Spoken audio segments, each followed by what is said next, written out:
Welcome to the world of Rose stories and books. Here, every book is a new door to a different world, full of adventures and characters that will live with us.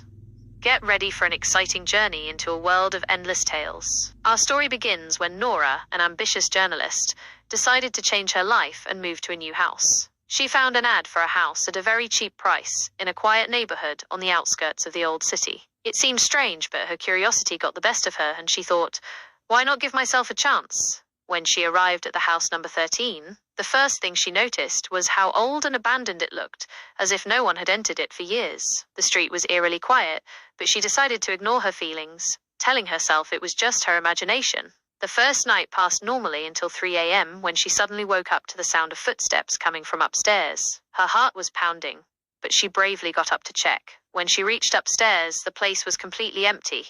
No one was there. She went back to bed, but her mind kept spinning over what had happened. The next day, Nora decided to explore the house. While tidying up the living room, she noticed a loose floorboard. When she lifted it, she found an old diary written in shaky handwriting, as if the writer was very scared. The diary belonged to someone named Layla, and it had strange writings about feeling watched and that the house was hiding a dangerous secret. But what caught Nora's attention the most was a sentence written in large letters.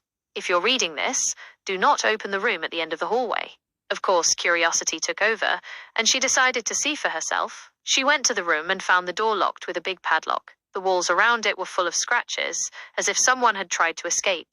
Nora tried to learn more about the house and the secret of the room. She decided to ask the neighbors, but everyone avoided her. Finally, she found an elderly neighbor named Uncle Adel. When she asked him about the house, his face turned pale, and he said, "This house isn't meant for just anyone. Leave before you get hurt." When she mentioned Layla, his face changed even more, and he said, "Layla? No one has lived there for years." This only increased Nora's curiosity, and she decided to stay.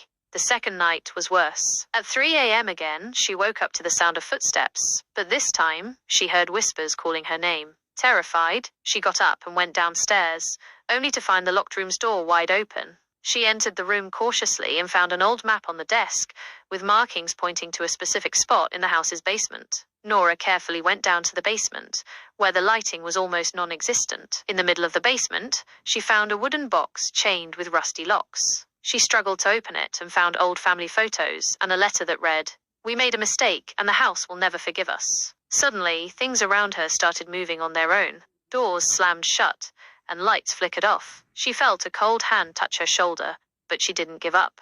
The next day, she went to the city library to research the house's history. She discovered that the house belonged to a family that had completely disappeared under mysterious circumstances 50 years ago. The locals claimed the house was cursed and that anyone who lived there either went insane or vanished. When she dug deeper, she found Layla's name in an old article and learned that she was the last person to live in the house before she too disappeared. Nora decided to confront everything and return to the house. She entered the mysterious room again and found a mirror covered in dust. When she looked into it, she saw the reflection of someone standing behind her. A loud scream filled the room, and everything started spinning around her. In a moment of courage, she smashed the mirror and discovered a hidden door behind it. She entered the secret room and found strange symbols, papers, and a message that read, "The key to escape this nightmare is to leave the past behind." Nora decided to leave the house. As she walked out, she felt something watching her. When she got into her car and looked back at the house, she saw a mysterious shadow in the window of the room she had just left. She started driving quickly, but as she was on the road, she heard a voice whispering from the back seat, "You were part of the story from the beginning." That's the end of today's adventure. We're waiting for your thoughts in the comments. Did you like the video? If you did, don't forget to support us with a like, share, and subscribe to the channel so we can continue our adventures together.